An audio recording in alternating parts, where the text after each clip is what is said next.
Um, Hi, everyone. Welcoming all of you to our series of expert interviews called Financially Speaking, with established individuals in finance who've broken myths about the complications and have carved their own niches, making finance work for them. Today, we have with us Dr. Giovanna Paladino, a world's leading expert in developing financial education. Dr. Paladino is the head of the Intesa Sanpaolo Charity Fund and the Director and Curator of the Museum of Savings, Museo del Risparmio. She is the head of the Technical Secretariat of the Presidency, and her work includes curating content displayed in the Museum of Savings, including cartoons, videos, games, video games, all those exciting things which can make finance simple for everyone. She's also responsible for the development of activities and also working on brilliant exhibitions. Recent efforts have also been devoted for specifically financial education for women, migrants, as well as youngsters.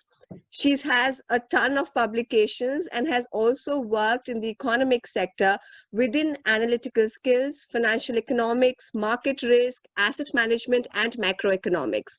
With a doctoral degree in economics from the Sapienza University of Rome and the Jean Monnet postdoctoral fellowship from the European University Institute, Dr. Paladino has an inspiring experience that speaks volumes about her in-depth knowledge. She is also the board member at Assonebb, which supports research in the fields of finance, economics, and law, and promotes financial education. She's also the executive board member at the International Federation of Finance Museums. Dr. Paladino, thank you so much for joining us from Turin, Milan in Italy, and what an honor it is to have a chance to speak to you. Thank you to you for the invitation. I'm honored to be part of your pool of experts, and I'm happy to share with you and your network the experience that we have done during this 10 years. Thank you so much, ma'am. To begin with, we'd like to know a little bit about your life journey and how did you sort of venture into the world of financial education? By chance, as most of the time, people do things by chance, but it's never a chance. I mean, you build your future without knowing it most of the time. And actually, I never thought about financial education. I have been a researcher in the field of finance and economics.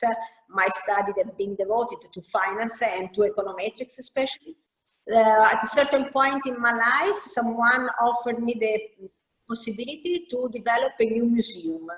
At the very beginning, I was skeptical because I thought the museum of money, something that is related to coins and banknotes, something, full of dust and not interesting. I never entered a museum of money in my life, even if I'm an economist and I love economics. So I thought this is not for me. And I offered back the idea that if we had to develop something, it has to be extremely innovative, extremely new. And we agreed that it was about financial education. Fortunately, I will say fortunately, not unfortunately, there was no museum of financial education around. So I had no benchmark, I had no ideas to copy.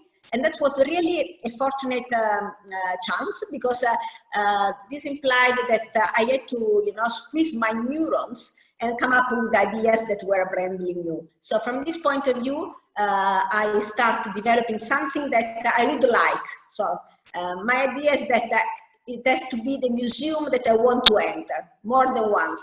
And that's what really has been the idea behind the museum. I was very fortunate again, I will say, because I had a very nice team of people working with me and full of enthusiasm. I think that enthusiasm is making miracles, and I enjoy your enthusiasm for what you're doing in India, and that's the reason for which I'm here, because I really think that passion and enthusiasm are the driving forces behind any project.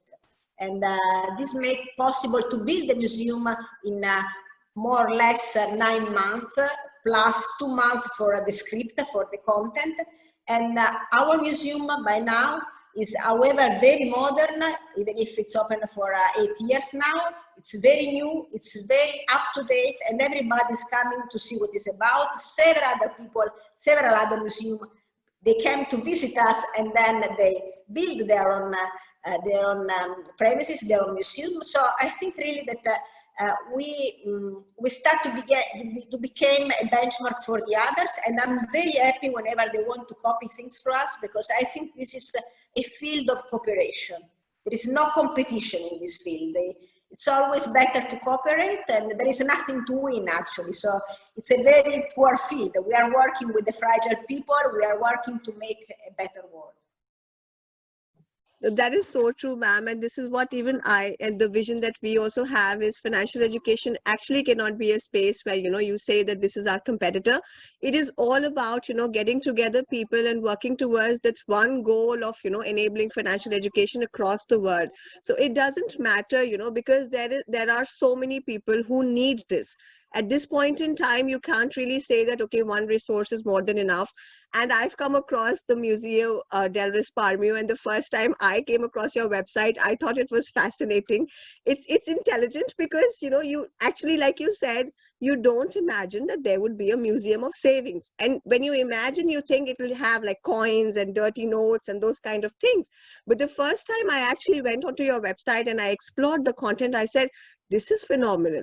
We have to wait for COVID to end. I would love to bring myself there. And of course, I have my son, and we have a family, and we also work with a lot of students. So I think for them, it's very, very important to understand how the whole Museo del Risparmio works, what are the programs that you have. So if you could just tell us a little bit more about Museo del Risparmio, please.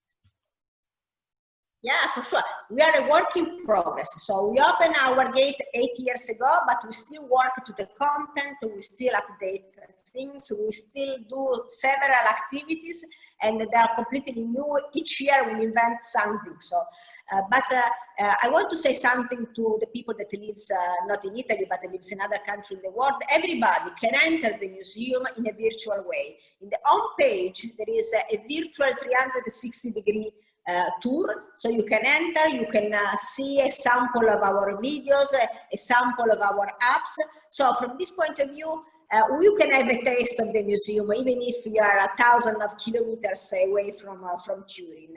And the idea behind the Museum of Saving, which is not really representing what I have in mind, but that was a title, a name given by someone else, is the idea of doing something for yourself, or empowering someone in order to reach a target, because it's not saving as the habit to put aside money without any reason. Okay, is only because you are tight-fisted, or you are you are someone who doesn't know how to manage money. But the idea is that you put aside money to invest in yourself and to invest in your ideas for a project, okay? So I would rather call it Museum of Projects more than Museum of Savings, okay? Because there really is the idea that money is useful to do something. It's not useful to see it. I mean, you can add up money forever, but if you're not using it, it's a waste. Because actually money needs to be into the cycle of the economics, so that is producing other money, is producing wealthness, and then for sure there is a problem of income distribution, but this is not something related to the fact that the money is working in this way. It's simply the fact that you need to have a policy maker that decide how to distribute income, and not wellness is however wealth is however a good idea, a good point. Okay, so if we use your money and we invest your money, then you will produce more wealth, and this wealth is good for everybody. Then the policymaker will distribute it. It's not my job, I'm only an economist. So the idea behind is that you have to keep in mind that you need to have a project, you put aside money, and also you need to know some basics. The basics are very simple. As we were saying before in the private conversation, you don't need to send, missile to Mars. So you don't need to know the second derivatives of a function, okay? You really need to know what return is, what risk is, what is the relation between risk and return, the basic free lunch of diversification, which is not an easy concept, but still, I mean, you need to know that you cannot put all your money in one basket, okay? You need to diversify your baskets, whatever you have, money, cash, bonds, share, whatever, and possibly diversification, since it's quite difficult, needs to have an expert that helps you out, because you need to have some skill and expertise, and then you need to plan ahead. Planning is a powerful tool. It's free. So you don't need any money to plan ahead, but you need to know where you want to go. What is your project, your goal, whatever you want to realize, you need to have clear in mind so that you know, design a path. Then for sure, during the time that you are from here to the reach of your target, you will have several constraints and you will change a little bit. But if you know exactly where you want to go, the likelihood that you reach your target is increasing. So planning and budgeting, for sure before planning you need to do some budgeting, is a very powerful tool, it's free, and it's good for everybody. Even for people who has limited money resources. So from this point of view, it's good also for poor people, because planning gives you the idea where you are going and keeps you on track. No, that is absolutely true, ma'am. And this is what we've also experienced, that it's, if you want to learn, you can learn. That comes at a later stage. So I also agree that it is more about inculcating that behavior to save. And to save at the beginning of the month, like, you know, putting aside money when you have it, when the money has actually come to you, and not waiting until at the end of the month and then saying, oh, I'm going to wait for my next paycheck to come in. So the challenge is sort of just prioritizing it. And like you said, that planning is such a fundamental aspect of it. Within planning, like we say, you know, budgeting, putting aside money, and of course, not putting everything, all your eggs in one basket is extremely, extremely key. We know a lot of people who sort of spend their money only on one product, or it could be one share, and they pulled all their money, and then when it doesn't behave as anticipated, they start saying that, okay, the markets are cursed, or maybe, you know, this instrument is wrong. The challenge is more in just identifying that this is a persistent behavior. So another goal that we have, and what I'd like to hear from you as well, is this thought about why financial literacy is a persistent journey. It's an ongoing journey. It doesn't start and end. Like I keep telling everybody that, you know, we are learning new things every day. I don't think this is a space which is sort of going to end, like it has a start or an end. Newer products keep coming in, so there's so much volume to learn. But what I'm really curious to know more from an Italian perspective, so maybe we can take inspiration, what are some of those key challenges around financial literacy that you have seen in your journey in terms of, you know, working around Italians, and what are some of those challenges which you feel, if were to be addressed, it could lead to a better society? For sure, in Italy, we have at least one big problem, this gender gap. You know, it is a gap that we have in several domains, but also in financial literacy. And I don't know in India, but just 50% of the women working force is working actually. The other 50% is at home because or they are unemployed or they don't want to enter the job market. So from this point of view, 50% of the women are not independent from an economic point of view.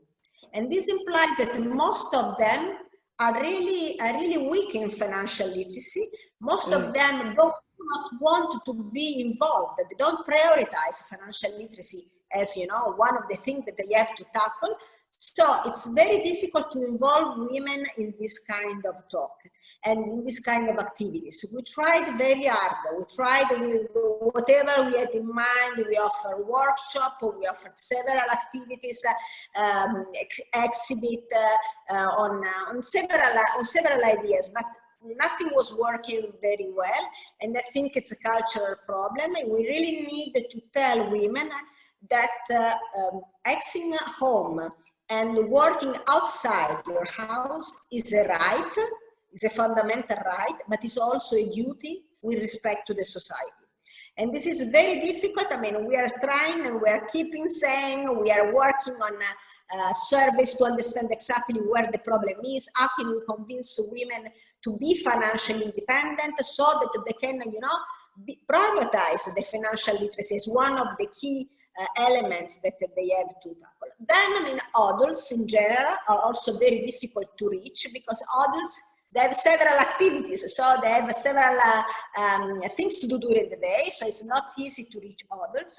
It's much more easier to, it's easier to reach kids because kids are less, let's say, less pure from a certain point of view. They are much more pure because they don't judge the money. They don't feel anxious about money. It's just a tool.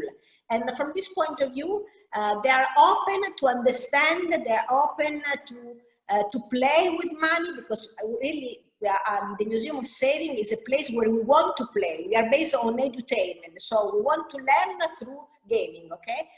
And kids are very open to this kind of activities. Adults, a little bit less.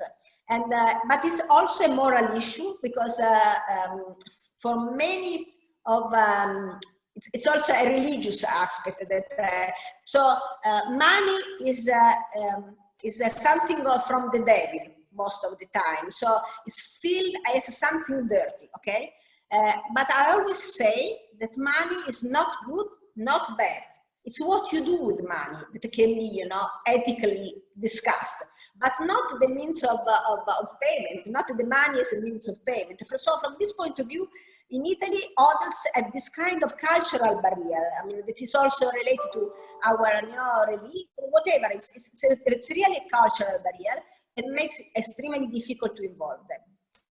No, that is so true, ma'am. I think you're absolutely right. Here also in India, so when we started, we were actually approaching women who were at home, you know, who had probably taken a break in their career and trying to educate them. And there was just this closed, like, you know, attitude and this perception that it can only be done by the men in the house. So, like, you know, a girl approaches a bank, and when you sort of ask her or you tell her that these are the investments you can look at, and she always responds saying, oh, my father or my husband will have a look at it.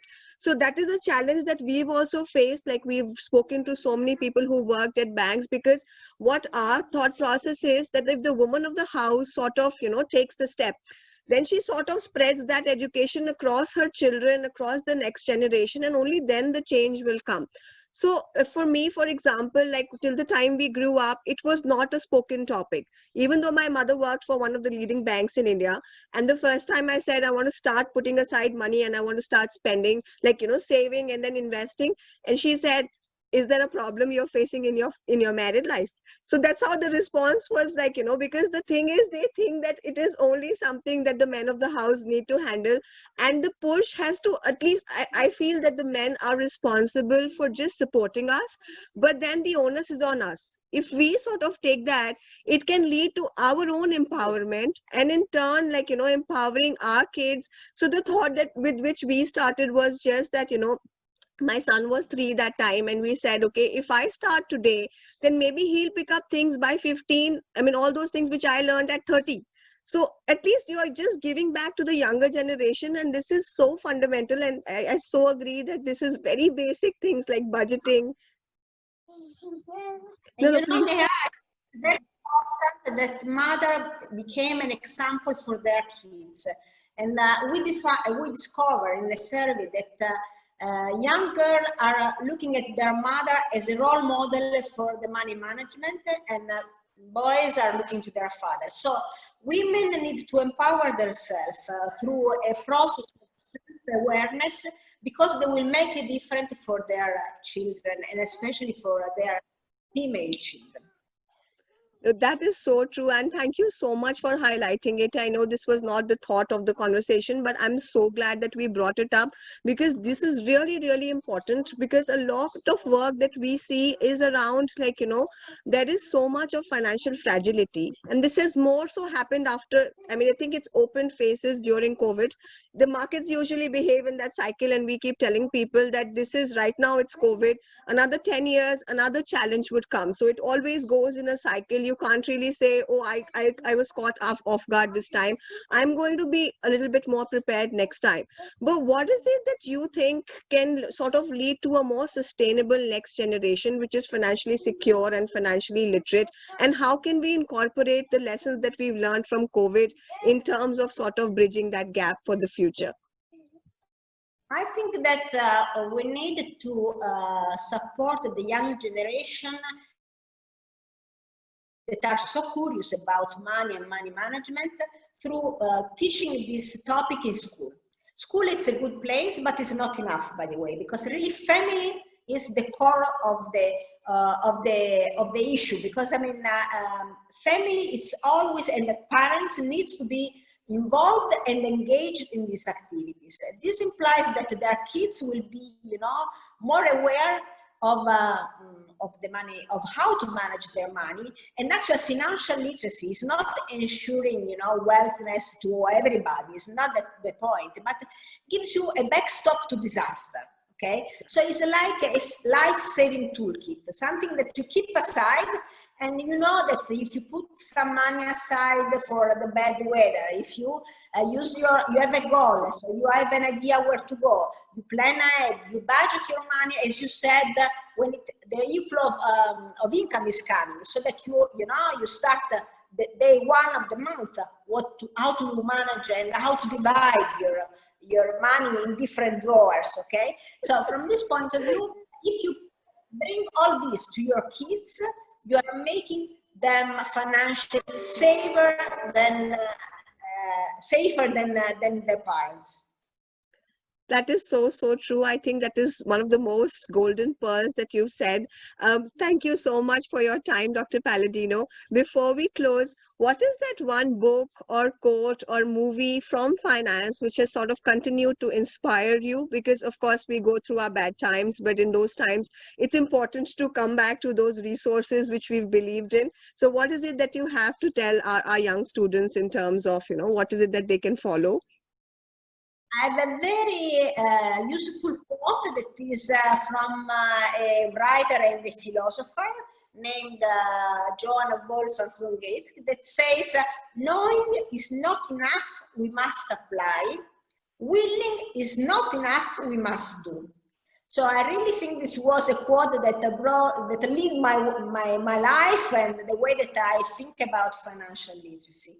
And the book I really like a lot because it really fits my way of thinking about money and finance.